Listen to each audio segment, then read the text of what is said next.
Hey everyone, this is Hunter from TEQ Customs, and today we're going to be walking you through the install process for our 03 to 05 4Runner headlights. The 0609 is going to be a little bit different, so we'll have a separate video for that.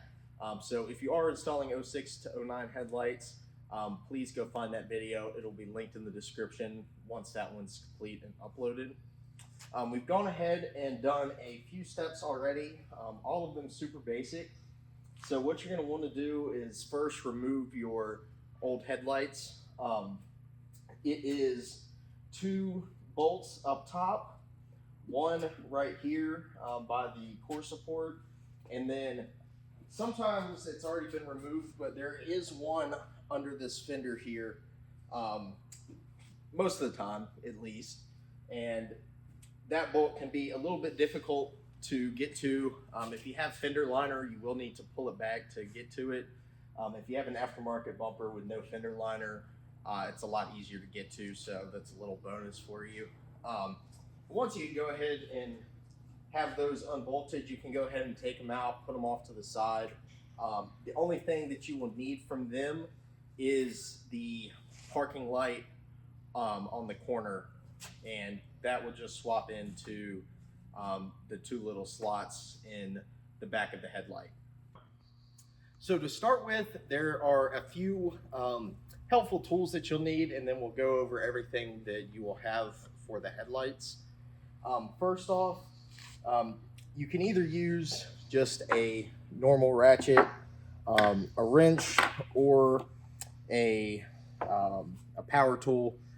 Make sure you use it on the low setting though, especially since there are a lot of plastic nuts with the headlights. You definitely don't want to be hitting those with an impact on a high setting where they will strip out.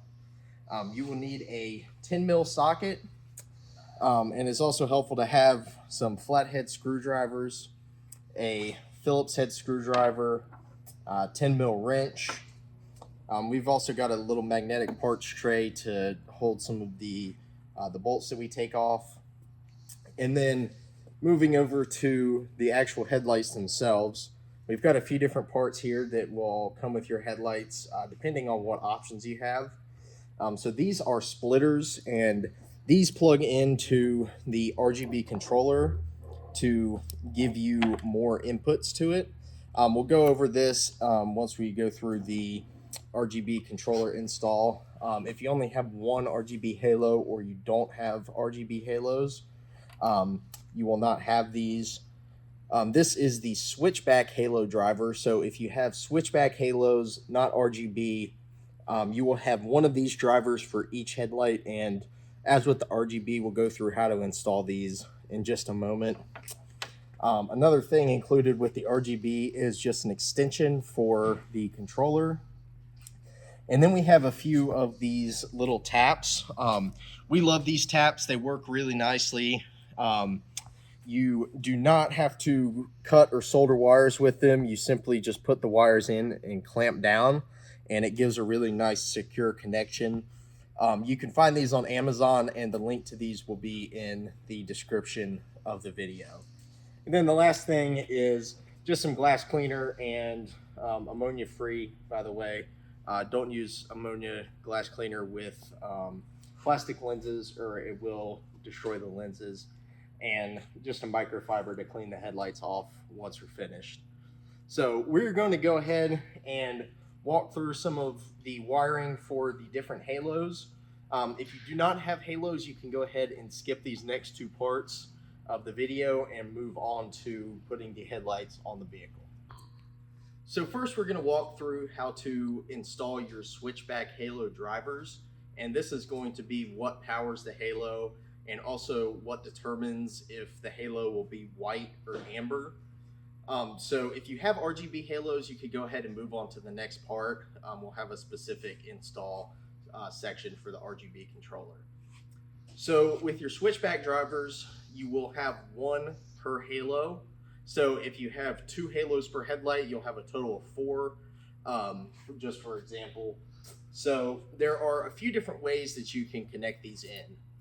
The first way is just run amber all the time, and that's just going to involve connecting the yellow wire in and the black wire in, and then you can just tape off the red wire. And we will show you in just a second where to connect that in. The next way you can run it is just white all the time, which will involve just the red wire and just the black wire. The red wire is just power for the white function. The black wire is ground, and then you can tape off the amber wire. And then the third way you can run them is with the white on as a parking light, and then the amber to your turn signal. And this way is easiest on non-DRL models of the 0305 because the DRL will complicate things a little bit. The DRL actually feeds power to the turn signal circuit constantly when the vehicle is on. So if you do have a DRL, we would not really recommend connecting the turn signal in. If you did want to do that, you can have a dealer or somebody with the TEQ software disable your DRL, or there's a few articles online that talk about a wire you can remove from a connector under the dash to disable the DRL, but it's really not worth the trouble in our experience, unless you have TEQ or know somebody who does, and then it's just clicking a button and it's super easy. So we'll go ahead, and for whichever function you want to connect into power to use as a running light, we are going to tap it into this parking light, and it will have this longer bulb in the socket, but we are just going to tap it into the wires back here. The white wire that you see with a black stripe is going to be your ground, and the green wire is going to be your power wire. So you would connect the black into the white wire with a black stripe, and then whichever one, if you wanted to do white, you would connect the red wire into the green wire, and if you wanted to do amber, you would connect the yellow wire into the green wire.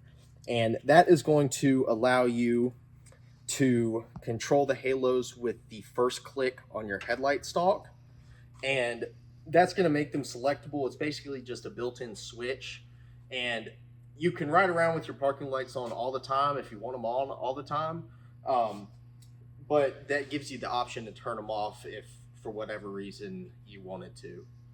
And if by chance you were connecting the turn signal in, there is a turn signal connector.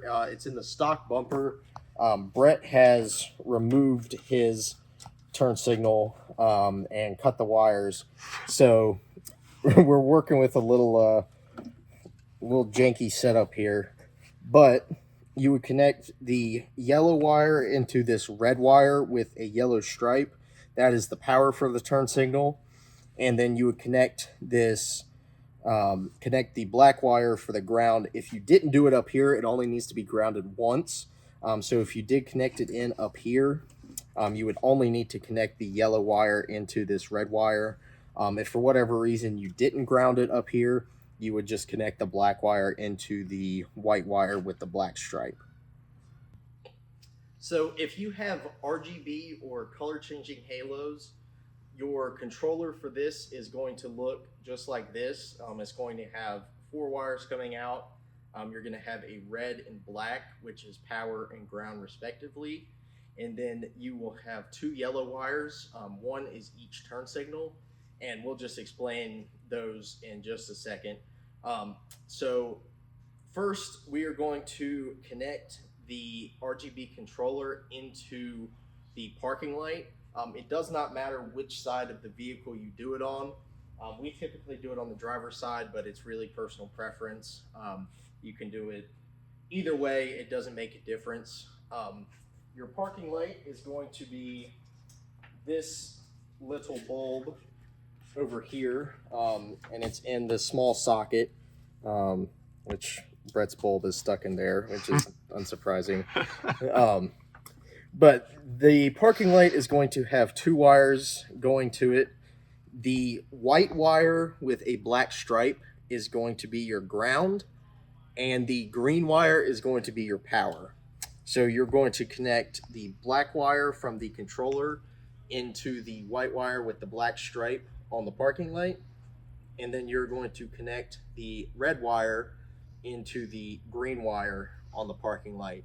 And that's going to act as basically a built-in switch. So your first notch on the headlight stalk is going to be turning the halos on, as well as this parking light. If you don't like the parking light, you can just take the bulb out. But we are going to be using this as basically a built-in switch, and just it makes everything just a little bit easier.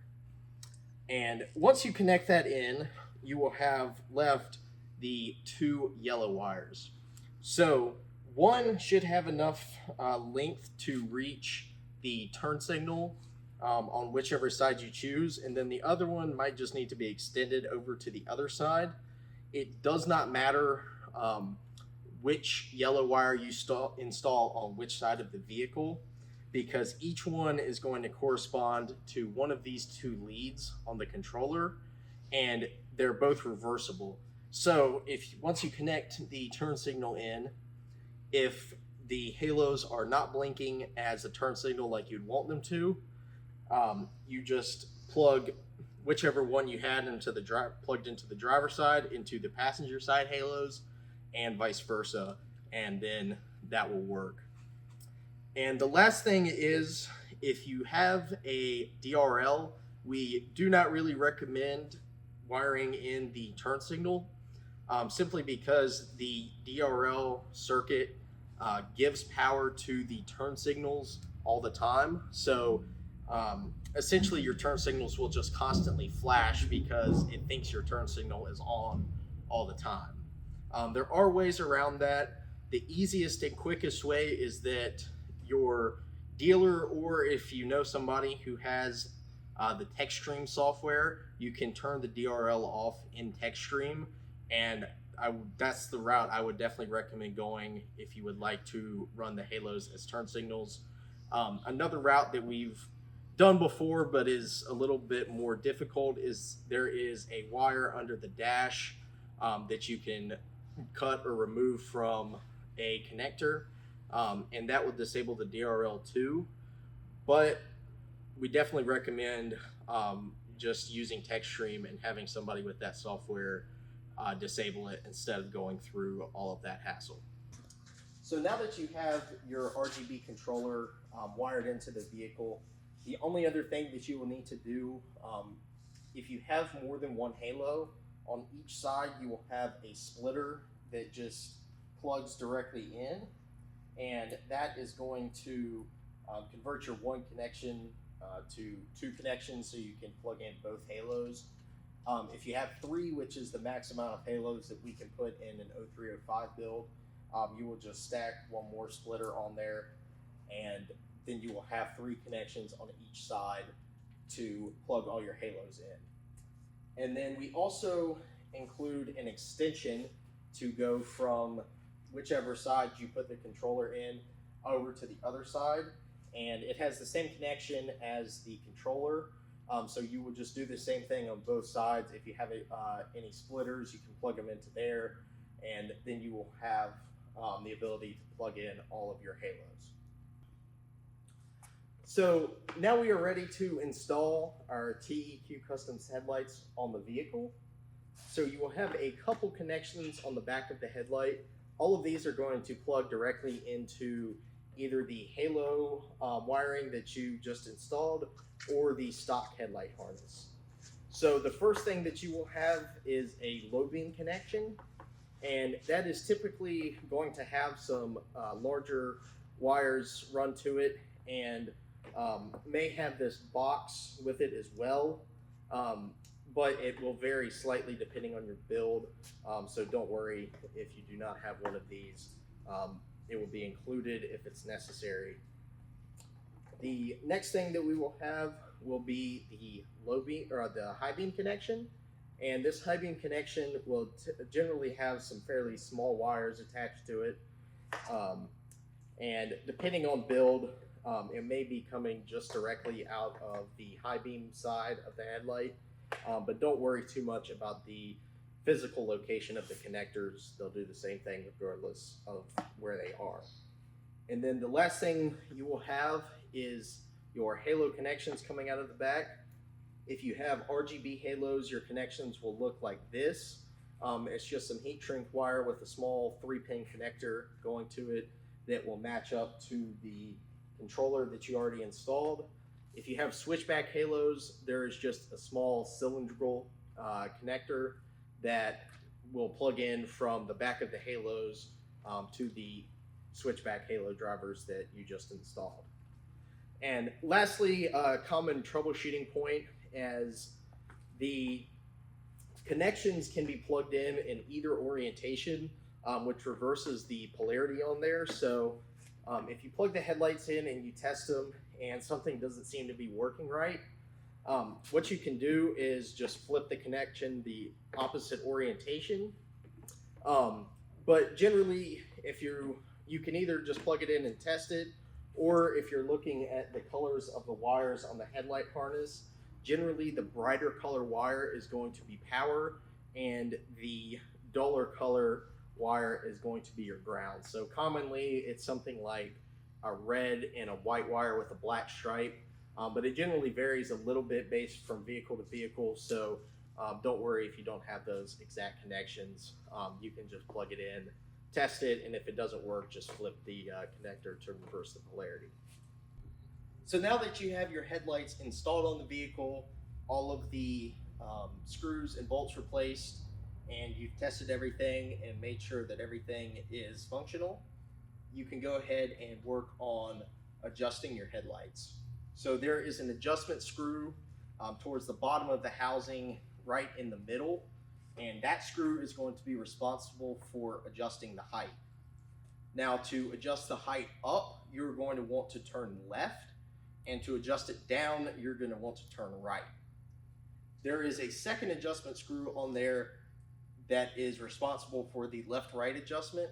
You do not need to really mess with that unless you really want to.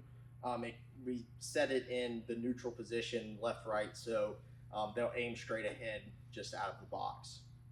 So when adjusting that screw, you definitely want to be gentle. Do not use power tools. Definitely do it by hand, and it helps if you just put a little bit of pressure on the projector in the headlight. To do that, you can just press through the rubber boot on the back and just put a little bit of pressure on there, and that just decreases the risk of the adjuster stripping out or anything like that. But we reinforce all the adjusters to help you out with the height adjustment. So a good baseline for height adjustment is you want to measure from the ground to about the center of the headlight where the projector is, and let's say that is 36 inches. So backed up about 20 feet from a wall, you want to go on the wall and measure 36 inches as well, and then subtract 2 or 3 inches from that, so let's say 32, 33 inches, and then adjust the headlights to that level. So just a couple inches lower than the headlight sits on the vehicle, and that will just make sure that you're not blinding oncoming traffic or anything like that. If that's too low for you, it's super easy to adjust them up after the fact, but that's just a good baseline measurement that we use in our shop when we're adjusting the headlights. So you can go ahead and adjust them, and after that, you will be completely finished up. If you have RGB halos, to download the app to control the colors, there is a QR code located on the controller, and you can go in there and connect to the Bluetooth box and then play around with all the cool different colors that you can do. Thank you for watching this video. We really appreciate your support of TEQ Customs. As always, if you have any questions, comments, concerns, please reach out to us. You can reach us by email at teqcustoms@gmail.com or by phone at 919-903-4555. Please share your pictures with us on social media as well. We will do our best to repost them and get you featured on our social media. Thank you.